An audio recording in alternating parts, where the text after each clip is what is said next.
We are back here on Girl Talk, and we are talking again. It's good to see you again. Bonnie Rothwell is here. Hello. And Dr. Dentist, you have, we're going to talk about something other than pretty shiny white teeth today. Deb said we're going to be talking about sleep apnea. She's got props. That's right. Exactly. That's right. But what is sleep apnea? Can we even talk about kind of the beginning, back to basics? Sleep apnea, there are different kinds, but the type that dentists would deal with the most is obstructive sleep apnea. And what that is for various reasons. It could be obesity, it could be advanced age. The soft tissue in the back of the throat falls back and closes the airway during sleep. That makes sense. And then that it's not disrupts your anything to breathing. do with your nose. It's in your totally in your throat. It's in your airway. I mean, if your nose is stopped up, you can breathe through your mouth. Still, but that wouldn't make you. Nose alone, No? I don't. I think it's more the soft tissue in the back of the throat. Always snoring is. Really? Mm-hmm. I got to go to the Google Scholar. So I probably knew that, just forgot. No, but I always thought it was. I guess I associate snoring in your nose. Well, it is snoring. But it starts back in your throat. So anyway, what props did you bring? Well, what I brought, the best treatment, the number one gold standard treatment for sleep apnea, obstructive sleep apnea, is a CPAP machine, which is the big exactly. And you sleep with it on. Like white It's like music. It's a big machine, and you have to put a mask on, right? Right. Kind of scary looking. It's very scary. I've it's seen oxygen going in. Yeah. That's right. CPAP is continuous positive air pressure, and so what the mask does, the machine does, is it takes the ambient air, pressurizes it, and then blows it basically down your airway to blow the soft tissue up. So that opens your airway, and then you can breathe. And it's just I know constant. people that have their husband have it, and they can't sleep unless he wears it because that noise is that. No, so they're like, wear your mask. They Yeah, get used to they it, do. like a baby. Oh, that's cute. Yeah. It's But the it is a light lot of way, pen. I mean, it's a lot on And your that apparatus is on your face. the best treatment for it. A lot of patients really love their CPAP machine and can do well with it. But sometimes they can't. Traveling Sometimes with patients it's hard. can't tolerate that machine. What about that? Could be very claustrophobic. That would going on your side. Yeah. Oh, it just. Wouldn't it be hard to kiss your guy at night? It's like You can't. Oh, You have to do it it's easy. before. okay, gotcha. Just saying. You kiss with your lips, Debbie, not your. No, I'm just teasing. I know, but if you got that thing over there, and I'm like, It makes for a bad sex life. All right, go ahead. Sorry. just saying, not Well, judging. so an alternative that a dentist can provide is a oral sleep apnea appliance. And the way this works, it's an adjustable appliance if it's on the upper and lower teeth. There are many different designs of this appliance. This just happens to be my favorite, the one I feel patients tolerate the best. And the way it acts is it positions the mandible forward, which then opens the airway. And It pushes your. your jaw forward. Get out, really? And that doesn't That's affect so your cool. alignment or anything? It does. It can affect your bite over time. We do recommend a soft plastic appliance that you put in the morning right after you take this just to out. readjust it And back. you chew on that, and it seats the joints back in position, and it minimizes any effect This to your is bite. cool. Yeah, that is cool. I mean, it seems minimally invasive. I Yeah. mean, you can. And it works. And it, Yeah. and it works, and it's easy to travel with too. Yeah. Those CPAP Yeah, machines that are is- They are hard. a Yeah. hassle to travel with. So we have some patients that have a CPAP, do fine with that, but then they have these to travel with. Do you need to get diagnosed as having? Because I know it's hard to tell who has it and who doesn't have it. I know there are clinics that can test you, but That's a really important question, I think, because dentists cannot diagnose sleep apnea. So it's important that you go to a sleep specialist, a pulmonologist, get a sleep study, and get the proper diagnosis, and then go from there. So again, and you're saying if it's obstructive, then we come straight to you and say, These work great for mild to moderate obstructive Okay. sleep apnea, which means anywhere from 5 to 30 sleep interruptions per hour is mild to moderate sleep apnea. Beyond that, the more severe, you really do need a CPAP. But again, That's if you great can't to- tolerate yeah. it, it's better than Nothing. and Dr. Bonnie, if Exactly. someone comes into you, do you find there's a big percentage of your patients that come in and say, my husband snores or I snore or self-report, and do they know what to do? It's interesting because after our office became trained and received some training, we started asking people, which we had not done before. And it's amazing how many people already have CPAP machines, have sleep apnea, their husband snores, something like that, and it's just something that we had never asked before, and it is interesting. It's surprising the percentage. Very, very. I mean, it can be deadly. I mean, your heart can stop during the episodes. I mean, Dad's always talked about it with cardiology, and when you get diagnosed, people are losing sleep. They don't realize it, so it's extremely important. Well, the reason I'm laughing is I can't tell you how many times I've kicked Mike. Oh, and I'm thinking it could be deadly. Yes, it could be. Yes, it could be. She won't let him wear the mask in bed. It'll interrupt her kissing. But I didn't know that the dentist could. Can you tell us? No, that'll work. You might be able to make this work. No, I didn't know the dentist could be involved in that part of it. So that's really good. That's very good information. What other things do you do, if we may ask, as far, because I know you specialize in some pretty cool things. Amazing things. Well, I can talk about cosmetic dentistry all day long. Yeah. Okay, So what would you like to know? Can you overbleach your teeth, and can it hurt your teeth? I do not think there are no studies that and there have been studies, but there's no evidence that bleaching your teeth on a continuous basis does any permanent damage to your teeth. Your teeth can get sensitive. It is reversible when you're finished. Really? Okay. Now, did you hear how she said that? What did she say? Who bleaches more, Deb or I? Oh, God. No, I told you I bleached this morning because I knew you were coming. I was like, oh, God, No fair. You all three have nice teeth. Very nice teeth. But Do you do Invisalign?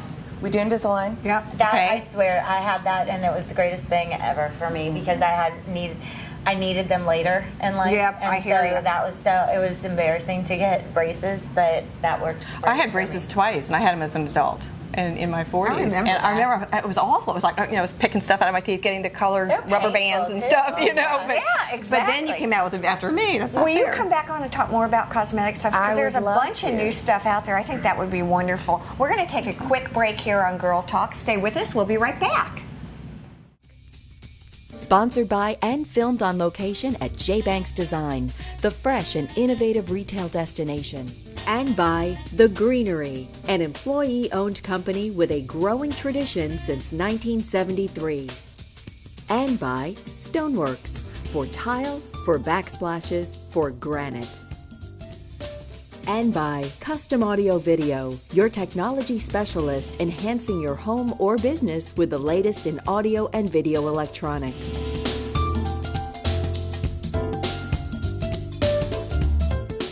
We're back. And you know what? By popular demand, we weren't quite finished with her. Exactly, Yes. we weren't finished with her. So what we did is, seriously, we asked our third guest if we could reschedule. Yeah. And she was gracious and said yes, because we really do. You're very interesting. We talked about sleep apnea, and we started talking about cosmetic surgery. Close enough. Or Cosmetic stuff. Procedures. Procedures. And wanted to talk a little bit about some of the new things that are out there and what you recommend for somebody who really kind of wants to brighten their smile. Which is the most important thing. Exactly. There's more than a bright smile. When teeth you can change literally Everything. the smile. Yeah. I think someone. I judge people a lot of times by their smiles. Well, it's not even judging. It's just like it's just your smile lights up your face. Exactly. And it doesn't mean teeth are perfectly like chiclet straight or anything. Really, we're doing. Look at Bonnie's Would you like to Hello? speak? Okay, what I'll is just monitor. I had asked you what is the most asked for dental procedure that makes you look better? Oh, I think definitely veneers. I Veneers. think porcelain veneers, composite veneers. Porcelain we do more of probably than anything else. Why? Yeah, who's What a are candidate they? for that? Yeah. Anyone is that you are all candidates for that. Not that you need it, but if you wanted to really whiten or change things, or if you had worn your teeth down, these can lengthen your teeth. The preparation is almost none. You almost don't need any preparation. Get out. What is it? Is it like a veneer, like veneer? It is a veneer. Yeah, it bonds onto the front, wraps around a little bit to the back side of the tooth. Okay. And it's permanent. And What if their teeth are real close together? Can it? Is it a liquid or is it a thing? No, it's a lab created veneer. So we take impressions and photos and send them to the lab, and they create these veneers that fit just perfectly. They're Go ahead. Well, I just wondered, what is the actual point of doing that? Is that just for a more white smile, or is it for a perfect smile? Like, what's the intent? Or do you get length in your tooth? Or Everyone has a different reason. Some people just want, they say, I don't want to whiten my teeth anymore. I just don't want to fool with it, so I just want permanently white teeth. Well, they can do that. Some people want white, perfect, Hollywood smiles. They can do that. Some people want longer teeth, which is a more youthful look. Okay. They can do that. Some people just want a better smile, or maybe they're replacing old veneers that have discolored or chipped over time. do our teeth shrink when we get older? I know, too? I'm like, going, what like, else I'm could go wrong? Her ears get longer.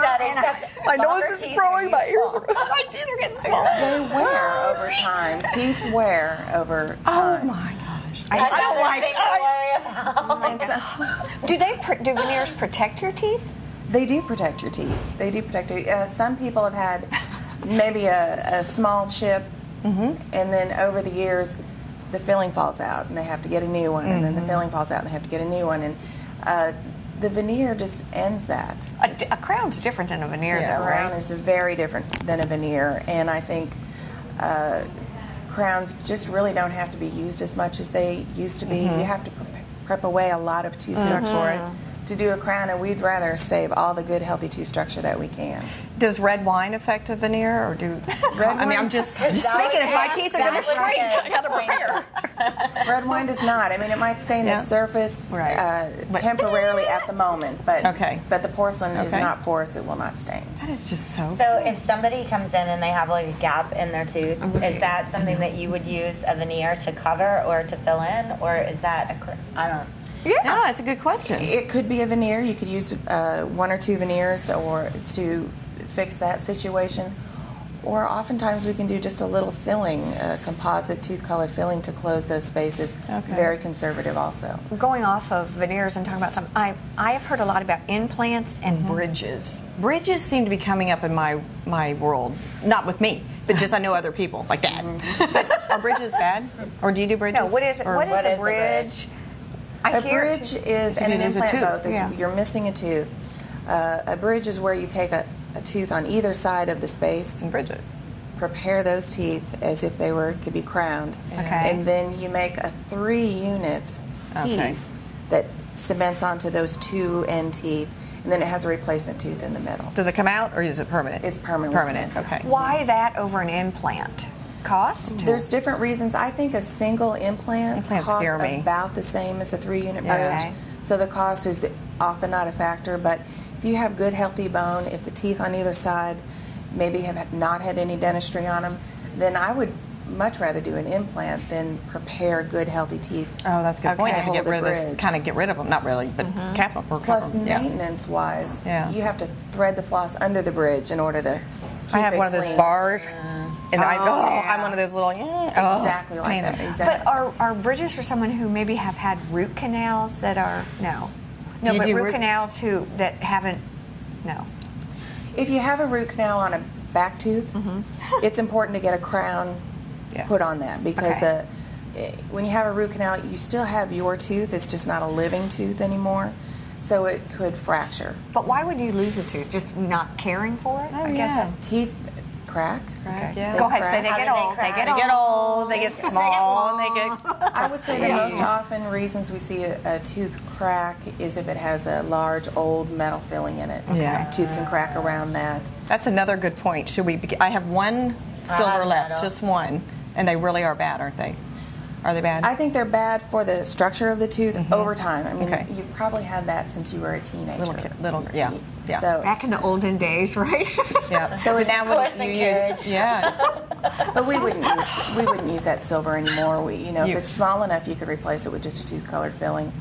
But if it's a large old one with cracks around it, You're you might fun want to talk to. I mean, this is like it is very comforting. I mean, when I feel she's zen. You are zen. You are. No, I feel better. I love it. Not to mention she does Zoom. Oh, I know. You're a Zoom girl. I'm a Zoom girl. Did it hurt? No, it was so easy. The only the little thing, the little zings at the end, but they're so just an added tolerable. bonus. Yeah, and it's only for like 24 hours afterwards. Right. And Did it take long? Did you have to sit in the chair Couple for a while? hours. Yeah. Couple hours? Was it? I feel like Well, it. by the time we That was took that the gas impressions you and had. the Oh home yeah, trays you have and to make trays and all that. We are going to continue to Oh, carry on this no. conversation, and Sorry. you're invited in, and we'd like to say thank you all for joining us here on Girl Talk, and we will see you next week. Yes. Bye-bye.